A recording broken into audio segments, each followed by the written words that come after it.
इतिहास के पन्नों में दर्ज है कि सम्राट अशोक विश्व विजेता बनने के बाद सब कुछ त्याग कर बुद्ध की शरण में पहुंच गए थे, लेकिन यहां पर सब कुछ पाने के लिए बुद्धम शरणम गच्छामि हो रहा है। उपचुनाव के सियासी घमासान के बीच शांति नहीं, सियासत के लिए बुद्धम शरणम गच्छामि है। नेता सब कुछ छोड़ने के लिए नहीं, सब कुछ पाने के लिए जुबान पर है बुद्ध का नारा। नमो बुद्धाय। ये बीजेपी वाले केपी मौर्य हैं, पूरा नाम केशव प्रसाद मौर्य। डिप्टी सीएम है, इसलिए उपचुनाव में पार्टी की साख बचाने की बड़ी जिम्मेदारी है। तमाम तैयारियों के बीच बुद्ध याद आ रहे हैं, इसलिए कहा जा रहा है कि सभी सभा की शुरुआत नमो बुद्धाय के नारों से कर रहे हैं। नमो बुद्धाय, नमो बुद्धाय। अब जरा विपक्षी खेमे में बुद्ध को लेकर क्या कुछ चल रहा है, ये इन तस्वीरों में देख लीजिए। मौन धारण किए बुद्ध यहाँ भी मौजूद हैं। अखिलेश जब मन से भाषण दे रहे हैं तब भी बुद्ध मौजूद हैं। अखिलेश जब केसी त्यागी से मिल रहे हैं तब वहां भी बुद्ध मौजूद हैं। जब शिवपाल भाषण दे रहे हैं, सपा के नेता मंच पर हैं, उस वक्त भी बुद्ध इन नेताओं से आगे सबसे अगली कतार में है। बुद्ध की शरण में इन नेताओं का आना ऐसे ही मुमकिन नहीं हुआ है। खतौली में करीब 60,000 दलित वोटर हैं। मैनपुरी में दलित वोटर्स की संख्या 1,20,000 है। वो जीत के लिए हर वोट जरूरी है। बुद्ध की शरण में जाना मजबूरी है। जसवंत नगर की एक चुनावी सभा में शिवपाल यादव ने बहुत बड़ी बात कही। अखिलेश को छोटे नेताजी का तमगा दिया। कहा मुलायम सिंह जी को लोग नेताजी बोलते थे, अब अखिलेश को छोटे नेताजी कहे।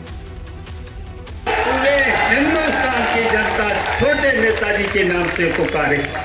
शिवपाल की तरफ से अखिलेश यादव के लिए सबसे बड़ी सौगात है, या यूं कहे कि परिवार को एकजुट करने के लिए शिवपाल का सबसे बड़ा सर्टिफिकेट, क्योंकि पूरी समाजवादी पार्टी उनके जीते जी नेताजी के नाम से चलती थी। लेकिन अब अखिलेश को छोटा नेताजी की उपाधि खुद शिवपाल ने दे दी है। अखिलेश यादव तुम थे छोटे नेताजी।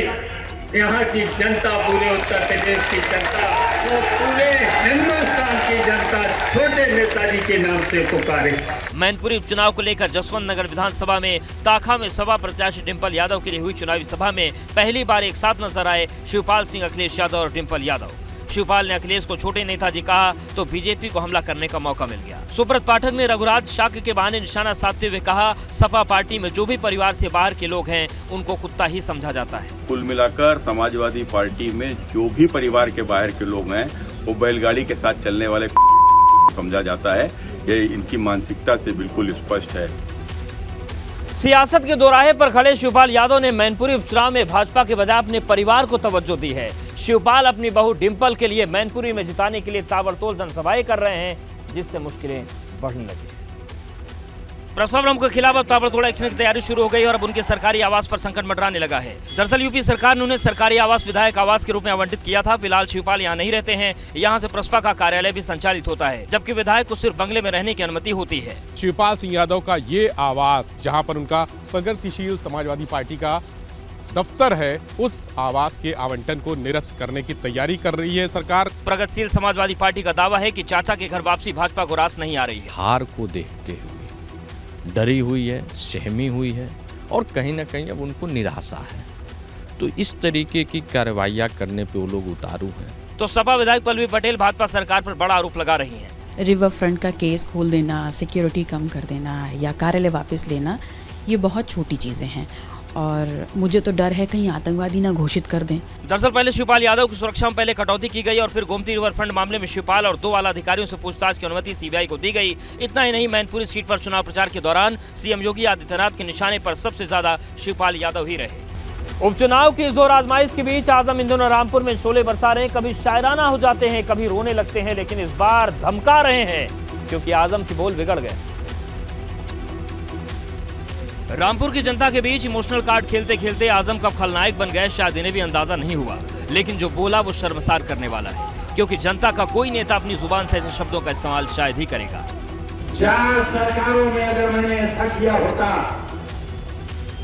तो बच्चों तुम्हारी मुस्कुराहटों की कसम खाकर कहता हूँ, बच्चा मां के पेट से पैदा होने से पहले ये पूछता, ये पूछ लो आजम खां से बाहर निकलना भी है। शोले में गब्बर का फिल्मी डायलॉग था, 50-50 कोस दूर जब बच्चा रोता है तो माँ कहती है सो जा बेटा गब्बर आ जाएगा। आजम शायद अपने इसी अवतार की बात करना चाह रहे थे। मत करना धोखा कोई से, अच्छी तरह जान लो भेड़िया तुम्हारे दरवाजे पे खड़ा है।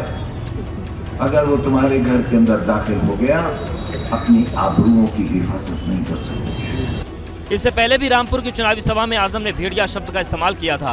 रामपुर की जनता को डराया था कि भेड़िया आपके घर में दाखिल हुआ तो आप आबरू नहीं बचा पाएंगे।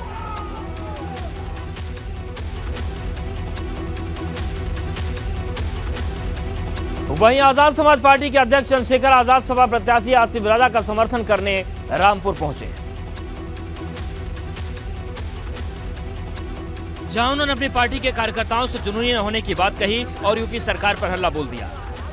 इस तरह से चंद्रशेखर की गठबंधन में औपचारिक एंट्री हो चुकी है। मायावती के चुनावी रण में न उतरने के बाद भी पार्टियां उनके कोर वोटर्स को लिभाने की पूरी कोशिश कर रही हैं। दरअसल रामपुर सीट पर बसपा कभी जीत दर्ज नहीं कर सकी है, लेकिन 1996 में कांग्रेस का साथ देकर जरूर आजम खान का खेल बिगाड़ दिया था। 2017 विधानसभा चुनाव में बसपा ने अच्छा प्रदर्शन किया, जिसे कुल वोट का 25% मिला था। हालांकि अगर आंकड़े देखें तो बसपा का ग्राफ यहां लगातार गिर रहा है, जिससे स्थिति साफ है कि बसपा का कोर वोट यहां भाजपा में शिफ्ट हो गया है और इसीलिए गठबंधन की तरफ से चंद्रशेखर को रामपुर के रण में उतारा गया है। हालांकि चंद्रशेखर ने इससे साफ इनकार कर दिया है। मैं तो मुस्लिम भाइयों की भी लड़ाई इतनी मजबूत से लड़ता हूँ, किसानों की लड़ाई भी इतनी मजबूत से लड़ता हूँ। आप बताओ किसानों की लड़ाई कौन लड़ रहा था? मैं तो महिलाओं के सम्मान की लड़ाई भी हाथरस में इतनी मजबूत से लड़ता हूँ। रामपुर में भले ही आजम खान चुनावी मैदान में नहीं है, लेकिन उनकी प्रतिष्ठा दांव पर है, इसलिए समाजवादी पार्टी अपनी तरफ से कोई कोर कसर नहीं छोड़ना चाहती। वहीं खतौली में लगता है कि धर्म सिंह सैनी के खिलाफ फिलहाल खेला हो गया। ऐसा इसलिए हम कह रहे हैं क्योंकि तमाम तैयारियों के बावजूद धर्म सिंह सैनी की भाजपा में घर वापसी नहीं हो पाई। धर्म सिंह सैनी का काफिला निकल चुका था। खतौली में सीएम योगी की सभा में बस पहुंचने ही वाले थे, लेकिन ऐन वक्त पर खेल हो गया। आधे रास्ते ही बैरंग लौटा दिया गया, इस आश्वासन के साथ कि अभी कुछ और इंतजार कीजिए। प्रदेश अध्यक्ष 2 से 3 दिन बाद मेरठ में ज्वाइनिंग कराएंगे। हालांकि बुधवार की सुबह से गहमा-गहमी थी कि खतौली में सीएम योगी की सभा में पूर्व मंत्री धर्म सिंह सैनी की घर वापसी होगी, लेकिन लगता है कि आयुष घोटाले का भूत पीछा नहीं छोड़ रहा। सूत्र बताते हैं कि आयुष घोटाले का भूत ही है, जिसके चलते धर्म सिंह सैनी महज 312 दिनों बाद ही साइकिल से उतर गए और यही घोटाले वाली छवि इनके बीजेपी की ज्वाइनिंग की राह में रोड़े अटका रही है।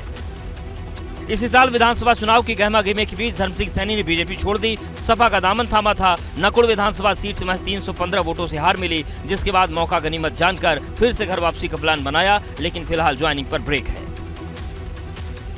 फोन पर जो आवाज आई उसमें साफ तौर पर यह कहा गया कि धर्म सिंह सैनी जी अभी फिलहाल आप रुक जाइए, कब आपको पार्टी ज्वाइन करानी है ये आपको आगे बताया जाएगा।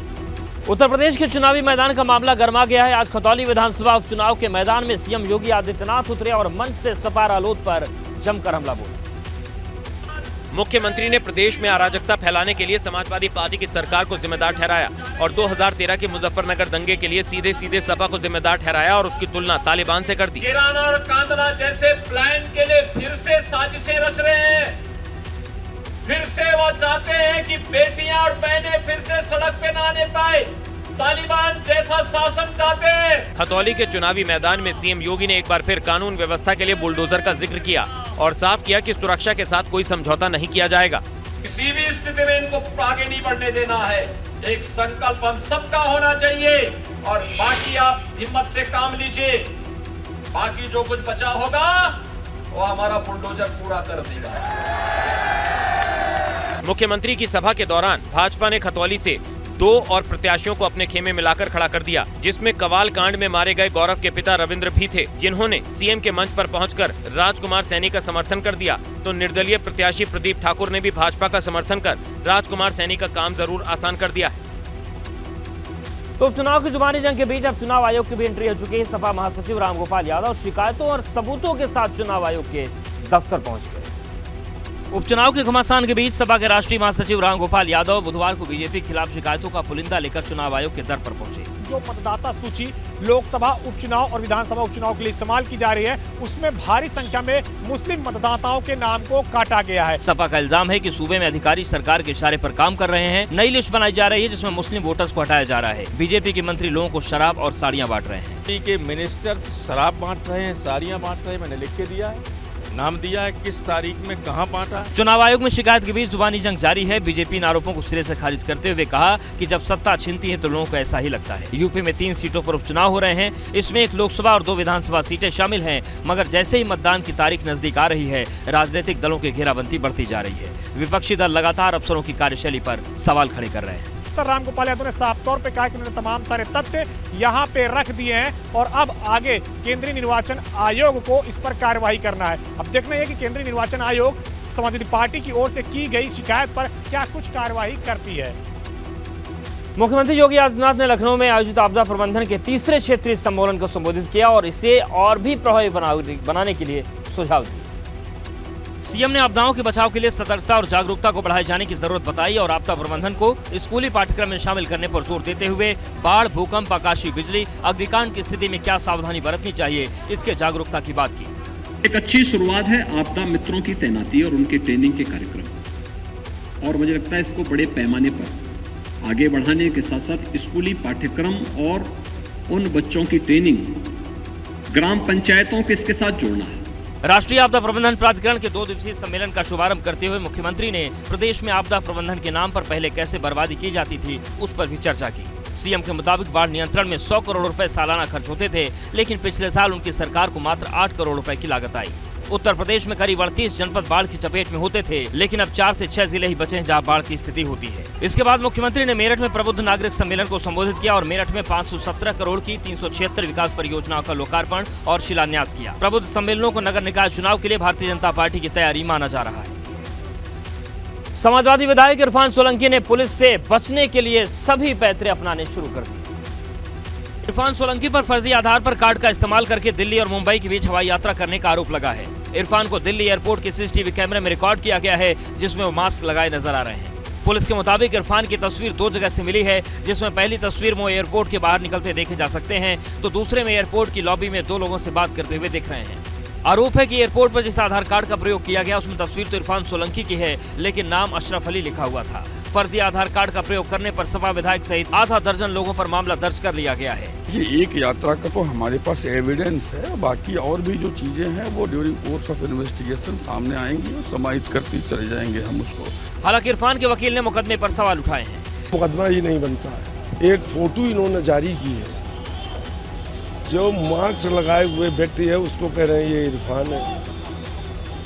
कैसे भाई आप कह सकते हैं? इससे पहले यूपी पुलिस ने इरफान सोलंकी की चचेरी बहन और सपा नेता उद्मा सोलंकी से पूछताछ की थी। पुलिस का दावा है कि विधायक की फरारी के मामले में उनकी चचेरी बहन उद्मा सोलंकी का भी हाथ है। रामपुर में धमकी वाले अंदाज के बाद आजम खान ने इमोशनल कार्ड भी खेल दिया।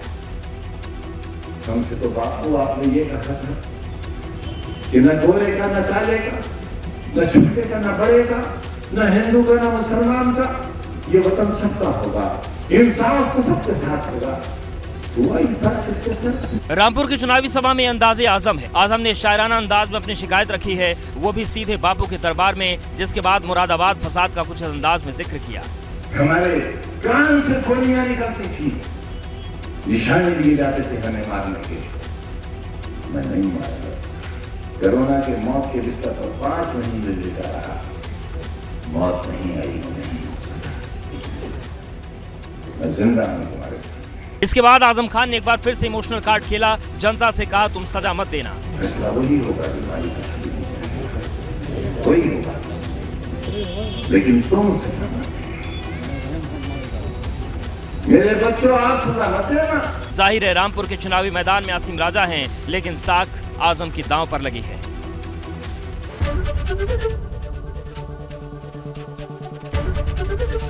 एबीपी गंगा, खबर आपकी, जुबान आपकी।